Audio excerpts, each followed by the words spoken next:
이 마음을 주장할 때 나오는 감사라는 제목으로 이 말씀 증거하도록 하겠습니다. 이 국내 대학병원 연구팀 중에 한 팀이 이제 두 가지 이 상반된 감정을 느꼈을 때 이 심박수와 이 뇌의 변화를 이제 측정해 보았습니다. 그러니까 30대 직장인에게 먼저 이제 어머니께서 이 해주셨던 이 여러 가지 고마운 일들을 이제 하나하나 생각해 보라고 했습니다. 그래서 5분 동안 이 어머니의 고마움을 떠올리게 하는 그러한 메시지를 이제 들려주게 되었는데, 이 심장 박동이 안정적인 파형을 띠고 이제 표정은 이렇게 편안해졌습니다. 그리고 잠시 뒤에 이제 자책하고 또 원망하라라는 그러한 메시지를 들려주었는데, 이제 서서히 이제 표정이 굳어지기 시작했습니다. 그러니까 감사하거나 이 원망할 때 이 표정만 달라지는 것이 아니라 이 심박수가 달라지는 것을 이제 연구팀이 발견하게 되었습니다. 그래서 연구 결과를 보면 이 감사할 때 이 심박수 평균이 이 차츰 감소하는 반면, 이 원망을 하게 되면 이 스트레스를 받는 것처럼 이 심박수가 이렇게 증가하는 것이었습니다. 그러니까 심박수가 달라진다라는 것은 이 상황에 따라서 우리 뇌도 이제 계속 변하기 때문이라고 합니다. 그러니까 측자액이라고 있는데, 이제 그것을 기준으로 해서 이제 뇌에 이렇게 여러 부위에 이 보상 회로가 이렇게 걸쳐 있다고 합니다. 그래서 이제 이 보상 회로가 이제 즐거움을 관장하는데, 감사하는 마음을 가지면 이 보상 회로가 이제 뇌의 많은 곳들에게 이제 즐거움을 더 잘 느낄 수 있도록, 그러니까 내가 건강하게 잘 자랄 수 있도록, 또 이렇게 잘 자리 잡을 수 있도록 하게 한다라는 것입니다. 이 사실이 이제 진짜로 이 기능 MRI를 통해서 이렇게 발견이 되고 확인이 된 것이죠. 그래서 이제 전문가가 이야기를 하기로는 이제 보상 회로가 이제 흥분되기도 하고, 그러니까 불평하면 막 흥분되기도 하고 뭐 이제 억제되기도 하는데, 계속 이렇게 반복되면 그러한 것들이 쌓이게 된다라는 것이죠. 감사도 마찬가지인 것이죠. 그래서 감사하면 뇌가 그것을 계속해서 기억하고 쌓게 되고, 그래서 그렇게 뇌가 이제 결정이 되는 것이죠. 그래서 영구적인 효과로 이제 나타난다라고 합니다. 그래서 감사하면 우리 뇌가 이제 변하게 되어지고 이제 건강하게 되어지고, 그렇다 보면 계속해서 긍정적인 생각을 하고 이제 건강한 어떠한 사고를 가지기 때문에 그렇게 해서 이제 삶이 달라진다라는 것이죠. 그것이 의학적으로 이제 증명이 된 것입니다. 그래서 감사하면 이제 뇌가 건강해지고 이제 생각도 건강해지고, 또 우리는 영적인 존재이기 때문에 그 영적으로 굉장히 건강해져서 그렇게 살아갈 수가 있다라는 것입니다. 그러나 감사하면 이 행복하게 된다라는 이 당연한 말을 우리가 잊고 살 때가 있습니다. 그러니까 성경에서도 보면은 이 감사는 굉장히 쉽게 잊혀진다라는 것을 이제 볼 수가 있죠. 그러니까 공통적으로 이 자족할 줄 모르면 그 감사를 잊어버리면서 살아갑니다. 하나님께서는 이제 아담과 하와에게 이제 에덴 동산을 주셨죠. 그러니까 완벽한 환경이었습니다. 그러니까 여기에서 이제 경작하고 이제 다스리라고 하셨죠. 그리고 이름까지 이제 지으라고 하셨습니다. 그리고 주관하고 이제 관리하는 그러한 권한까지 하나님이 이렇게 주셨죠. 그러니까 부족할 것도 없었고 이제 불만을 가질 이유도 이제 전혀 없었습니다. 그러니까 모든 것을 주셨고 이제 모든 것이 이제 동산에 가득했죠. 그러나 그들은 이 자신들에게 허락되지 않은 이제 한 가지에 집중하기 시작했습니다. 그러니까 많은 것을 주셨음에도 자족하지 않고 없는 한 가지에 마음을 빼앗기고 이제 거기에 시선을 두고 계속해서 집중했던 것이죠. 이미 주님께서 하나님께서 주신 것들, 거기서 그거 자신들이 가진 것들, 누릴 수 있는 것들, 이제 그것을 가지고 그냥 감사하면서 주신 것에 맞게 살아가면 되는데, 왜 저거 하나 주시지 않느냐고 그 하나에 이제 불만을 가지고 있다가 결국에는 왜 저걸 주시지 않느냐는 그 질문에 뱀이 유혹하게 되고, 그 스스로 가진 질문에 결국엔 넘어지게 됩니다. 이 자족하지 못해서 감사를 잃어버린 또 하나의 부류는 이제 이스라엘 백성들이죠. 그래서 그들이 이 자족해야 할 이유는 무엇이었냐면, 다른 것이 아니라 하나님이 그들과 함께 하고 계셨기 때문에 그냥 그 자체로 자족해야 했습니다. 그러니까 하나님이 함께 하시는 것으로만으로도 충분하기 때문에 걱정할 것이 없었다라는 것이죠. 그러니까 비록 광야에 있었지만 하나님이 함께 하시기 때문에 문제될 게 없었다라는 것입니다. 만나로 먹이시고 구름 기둥과 불 기둥으로 지키셨습니다. 그러나 그들은 이제 하나님으로 만족하지 못하고 본인들의 욕구나 생계에 있어서 거기에 조금이라도 문제가 생기면 이제 불평하고 이제 원망을 했습니다. 그 결과 한 세대 전체가 약속의 땅으로 들어가지 못하는 그러한 불상사가 이제 벌어지게 되었죠. 하나님으로 우리가 자족할 때, 하나님 그분만으로 우리가 만족할 때 주신 것에 자족할 수 있고, 그 사실에 우리는 감사하면서 영적 환경을 아름답게 가꿔갈 수가 있습니다. 오늘 본문에서는 이제 감사하는 자가 되라라고 말씀을 하고 있죠. 근데 감사하는 자에게 전제되어지는 것이 있는데, 그것은 이제 그리스도의 평강이 이제 마음을 주장하게 하라입니다. 15절입니다. 그리스도의 평강이 너희 마음을 주장하게 하라. 너희는 평강을 위하여 한 몸으로 부르심을 받았나니 너희는 또한 감사하는 자가 되라. 여기서 이 그리스도의 평강은 요한복음 14장 27절을 가리킵니다. 평안을 너희에게 끼치노니 곧 나의 평안을 너희에게 주노라. 내가 너희에게 주는 것은 세상이 주는 것과 같지 아니하니라. 너희는 마음에 근심하지도 말고 두려워하지도 말라. 그러니까 나의 평안을 이제 주신다. 그리스도의 평강을 이제 우리가 가져야 된다라고 이야기하는 것은 이 그리스도를 통해서 이 회복된 하나님과의 관계를 말합니다. 그래서 철저히 하나님 안에 우리가 그리스도를 통해서 그 관계 안에 있기 때문에 누릴 수 있는 그 평강을 이야기하는 것이죠. 그래서 하나님이 우리와 함께 해주시고 또 모든 것을 아시고 뜻 가운데 인도해 주실 것이기 때문에 이 평강을 누리는 것입니다. 그래서 평강을 가지고 있으면 하나님을 느끼고 하나님을 경험하고 그 안에 있기 때문에 이제 감사함을 느끼게 되는 것이죠. 그래서 그리스도의 인도함을 받아서 하나님의 자녀가 되는 권세를 가지고 살아가기 때문에 평강을 누릴 수 있는 것이고, 그 안에서 그분이 나의 아버지 되시고 하나님 되어 주신다라는 사실에 그 평강 가운데 이제 감사할 수가 있는 것입니다. 그래서 그리스도의 평강이 있으면 이 두려움과 근심이 이제 틈타지를 못하는 것이죠.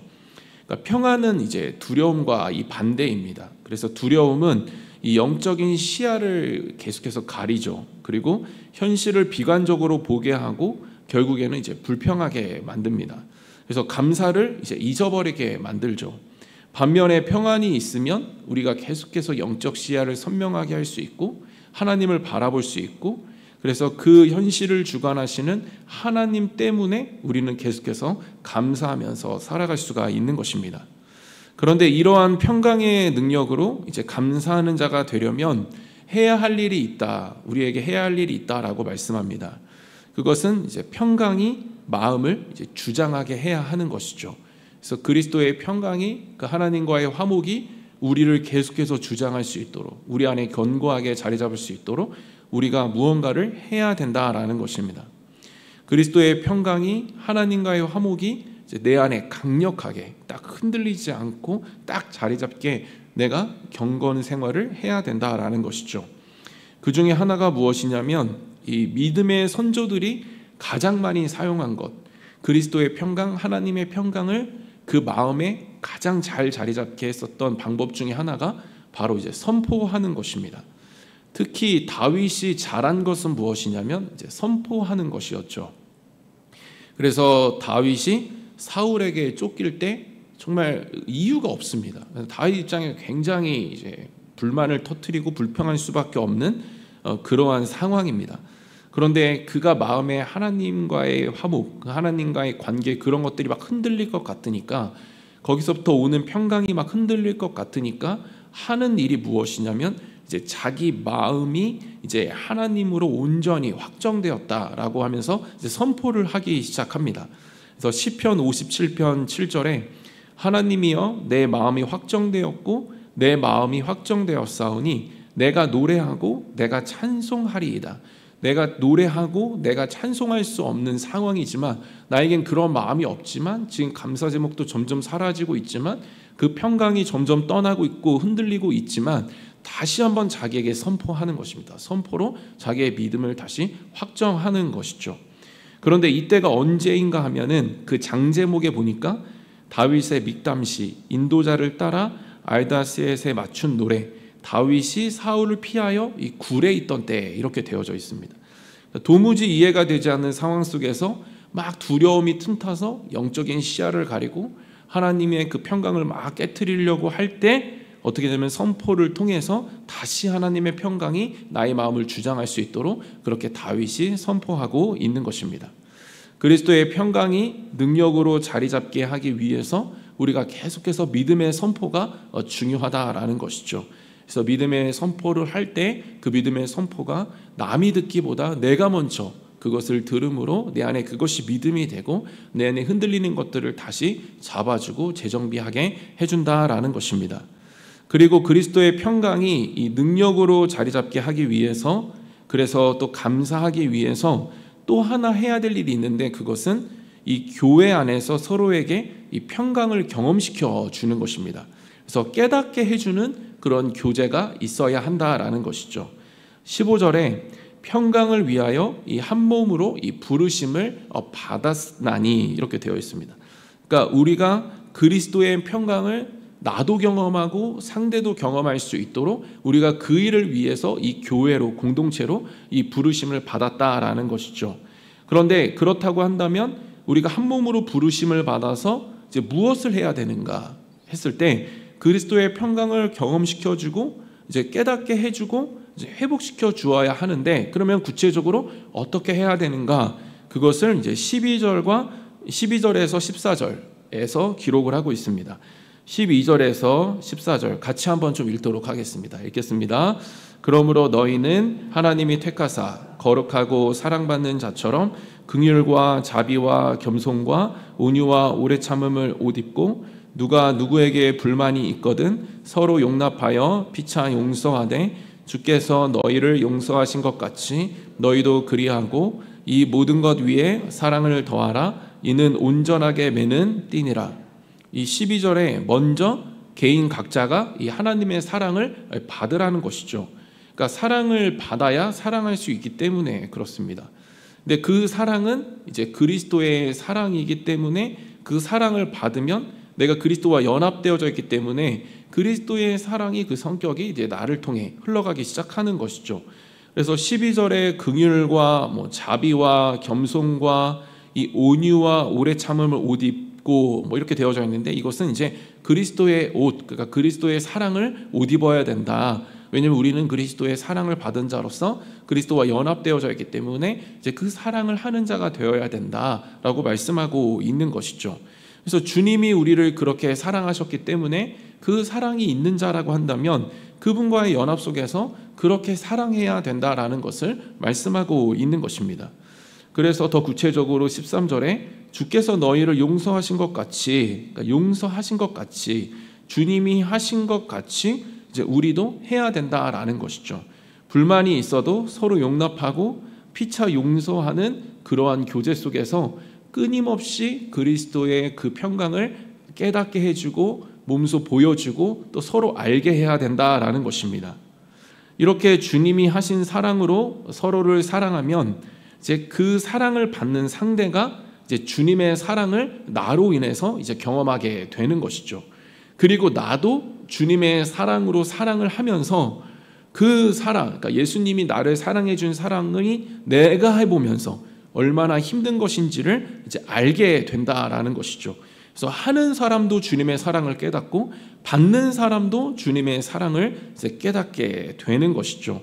그래서 그 사랑의 크기를, 또 그 위대함을 막 서로 알게 되어지고 깨닫게 되어지고, 그랬을 때 그 안에서 우리는 그 그리스도의 평강을 막 누리면서 서로의 간에서, 서로 사이 가운데서 하나님의 화목 속에 계속해서 영적 평강을 누리면서 그렇게 신앙생활하게 되어지는 것입니다. 그래서 평강이 마음을 주장하게 하고 이 공동체를 통해서 이 평강을 우리가 계속해서 서로에게 경험시켜 주시고, 또 내가 경험할 때 그 평강 안에서 우리는 이 감사하는 자가 될 수 있다라는 것입니다. 그렇다면 감사하는 자에게서 나타나는 두 가지 모습은 무엇이 있을까요? 오늘 본문에서 그것을 두 가지로 이야기를 하고 있는데, 첫 번째는 이 감사하는 마음으로 이 하나님을 찬양해야 된다. 그러니까 하나님을 이 감사하는 마음으로 이 찬양하는 것으로 이 나타나는 것이 이제 감사하는 자다라고 말씀하고 있습니다. 그래서 감사하는 사람은 이제 하나님을 찬양한다라는 것이죠. 왜냐하면 이제 그 감사의 이유가 하나님에 있기 때문이죠. 여기서 감사하는 마음은 이제 하나님께서 이제 나를 구원해 주시고 이제 자녀 삼아 주신 것에 대한 이 감사입니다. 그래서 나와 함께 해주시는 그 자체가 이제 나에게 감사로 자리를 잡게 되어지는 것이죠. 히브리서 13장 5절입니다. 돈을 사랑하지 말고 있는 바를 족한 줄로 알라. 그가 친히 말씀하시기를 내가 결코 너희를 버리지 아니하고 너희를 떠나지 아니하니라 하셨느니라. 하나님께서는 우리의 느낌이나 주변 상황과 상관없이 늘 우리 곁에 계신다라는 것이죠. 우리는 이 사실을 이제 감사해야 되는 것입니다. 그런데 이것을 어떻게 우리가 알 수 있는가 하면은 이제 말씀에서 알 수 있다라고 기록을 하고 있죠. 16절입니다. 그리스도의 말씀이 너희 속에 풍성히 거하여. 그래서 말씀이 우리 안에 이렇게 풍성히 거할 때 감사하는 마음으로 하나님을 찬양할 수 있다라는 것입니다. 그러니까 말씀이 우리에게 주는 유익은 디모데후서 3장 15절에 이렇게 기록이 되어져 있습니다. 또 어려서부터 성경을 알았나니 성경은 능히 너로 하여금 그리스도 예수 안에 있는 믿음으로 말미암아 구원에 이르는 이 지혜가 있게 하느니라. 그러니까 성경에는 뭐가 있냐면 이 구원에 이르는 이 지혜, 그러니까 구원을 깨닫게 하는 지혜가 있다라는 것입니다. 그래서 말씀을 우리가 막 보면은 우리의 존재의 목적과 이 구원의 의미가 깨닫게 되어지는 것이죠. 그 깊이가 말씀을 보면 볼수록 더 확고해지는 것입니다. 그래서 이제 감사하게 되는 것이죠. 그래서 나 같은 죄인이 그리스도를 통해서 그리스도의 평강을 통해서 이 용서함을 받게 되어지고 그리고 하나님을 찬송하게 되어지는 그 목적 아래 놓이게 된 것, 이것에 정말로 감사함을 느끼게 되어지는 것입니다. 다른 이유보다 하나님이 나와 함께 하신다라는 그 사실 속에 내가 정말 하나님과 함께 할 수 없는 존재였는데 그렇게 나와 함께 해주시고 또 내가 예배드릴 수 있는 자로 만들어주시고 또 그런 하나님에게 영광을 올려드리는 기쁨을 알게 해주신 그 사실만으로도 이제 감사하게 되어진다라는 것입니다. 그래서 예레미야 20장 13절에 이렇게 되어 있습니다. 여호와께 노래하라. 너희는 여호와를 찬양하라. 가난한 자의 생명을 행악자의 손에서 구원하셨음이니라. 저희가 이제 예배 시간에 이제 찬양을 하죠. 그러니까 예배 시간은 그 자체가 찬양입니다. 그리고 이제 그 예배 전에도 우리가 찬송을 합니다. 찬양을 합니다. 그런데 이제 그 찬양의 대상이 이제 누구인지를 명확히 해주는 것은 이제 말씀에 있다라는 것이죠. 그래서 우리가 말씀에 떠나 있으면 찬양하는 대상이 명확하지가 않다 보면 찬양에 우리의 마음과 뜻과 정성을 드리는 것에 이제 어려움을 겪게 되어지는 것입니다. 그래서 결국 하나님께서 우리에게 이 행하신 이 구원의 은혜에 대한 이 매일의 찬양이 우리가 구원의 의미를 감사하고 있는지에 대한 이 정확한 이 척도가 되는 것이죠.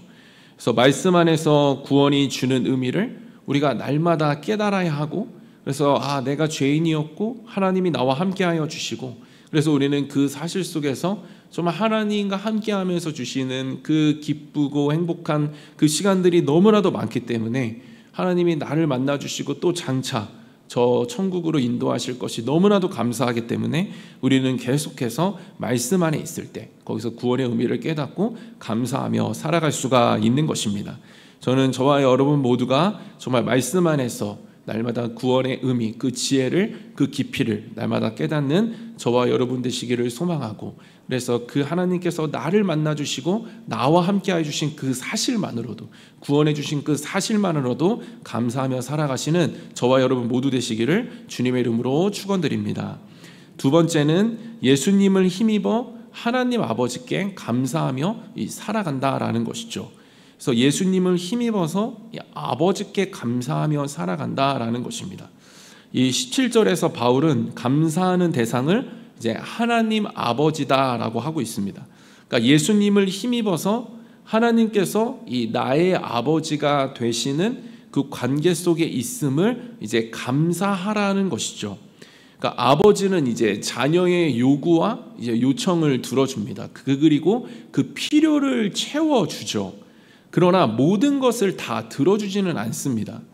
그래서 지금 이제 첫째가 중1이 되면서 이제 그러니까 다룰 수 있는 것들이 굉장히 많아졌습니다. 그래서 저에게 요청을 하거나 요구를 했을 때 제가 그것들을 이제 들어주는 영역이 많이 넓어졌어요. 왜냐하면 그것들을 많이 다룰 수 있게 되어졌거든요.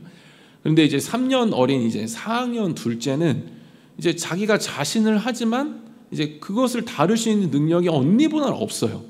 그러니까 계속 이제 언니에게 뭔가 그런 허용되는 것들이 이제 본인에게는 허용되지 않는 그런 마음의 좀 어려움들을 이제 경험하게 되는 것이죠. 그러나 제가 봤을 때는 아직 이것은 첫째에게 주어진 것이지만 이 둘째에게는 아직 너무 위험한 것들이 또 이 아이에게는 좋지 않고 해로운 것들이 있는 거예요. 우리는 이러한 마음들을 가질 수 있습니다. 그러니까 우리는 우리 스스로를 자신할 수 있다라는 것이죠. 그래서 하나님 이거 주시면 나 잘 다룰 수 있습니다. 하지만 우리는 그렇게 생각하지만 하나님의 생각은 그거 다를 수도 있다라는 것입니다. 하나님은 우리보다 더 지혜로우시기 때문에 더 모든 것들을 또 앞서서 아시기 때문에 우리가 그것을 어떻게 사용할지 다 알고 계신다라는 거예요.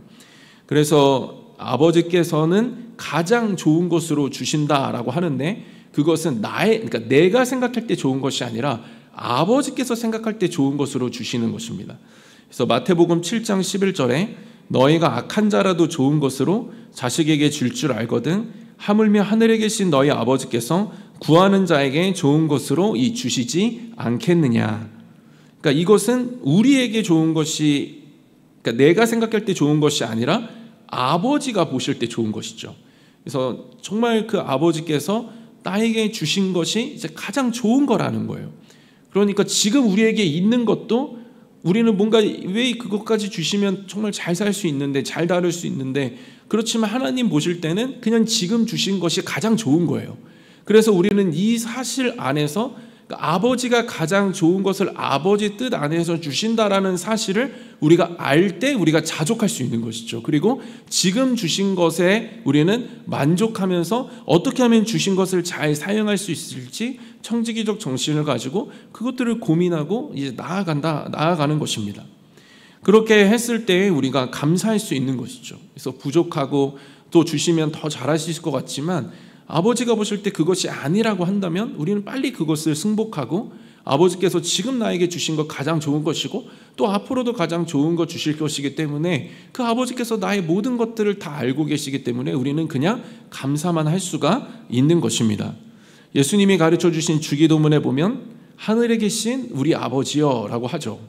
그러니까 아버지는 하늘에 계신 분이다 라고 하는 것입니다. 그러니까 여기서 하늘을 저 위에 계시다 이런 의미라기보다는 전 우주적인 권세를 가지고 계신다. 그래서 창조주다, 구원자다 이런 의미를 가지고 있습니다. 그러니까 창조와 구원은 절대 인간이 할 수 없죠. 그래서 하나님은 전지하시고 전능하시다라는 사실입니다. 그러니까 능치 못하실 일이 없으시다라는 것이죠. 그래서 우리의 머리털이 몇 개인지까지 세심하게 잘 알고 계신다라는 것입니다. 그래서 지금 우리에게 무엇이 필요한지를 가장 잘 아신다라는 거예요. 그런데 그것을 잘 아시지만 그래서 우리가 그것을 우리와의 생각과 다를 때 하나님은 이제 그것들을 인내 가운데서 계속해서 그것을 다룰 수 있는 사람으로서 우리를 빚어가신다라는 것이죠.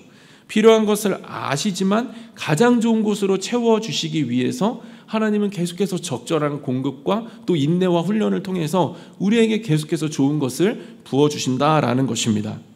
이처럼 끊임없는 인정, 그러니까 하나님만이 나의 구원자 되십니다, 나의 전능자 되십니다, 그분이 나의 아버지가 되어주십니다 라는 그러한 인정 속에 우리가 하나님을 아버지로 모시고 살아가게 되어지면은 그 모든 광범위한 뜻 가운데 내가 있음을 알고 그래서 지나온 것도 다 아버지께서 좋은 것으로 지금도 좋은 것으로 앞으로도 좋은 것으로 채워주실 것을 우리가 알기 때문에 감사하고 또 지금도 감사하고 미리 감사할 수가 있는 것입니다.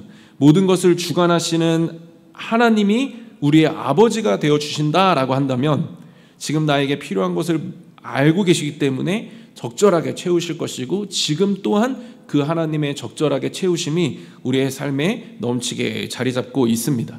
저는 아버지 되시는 하나님께서 지금도 가장 좋은 곳으로 채우고 계심을 날마다 믿고 자족하심으로 말미암아 그 사실에 주신 것에 감사하며 나아가시는 저와 여러분 모두 되시기를 주님의 이름으로 축원드립니다. 말씀을 정리하겠습니다.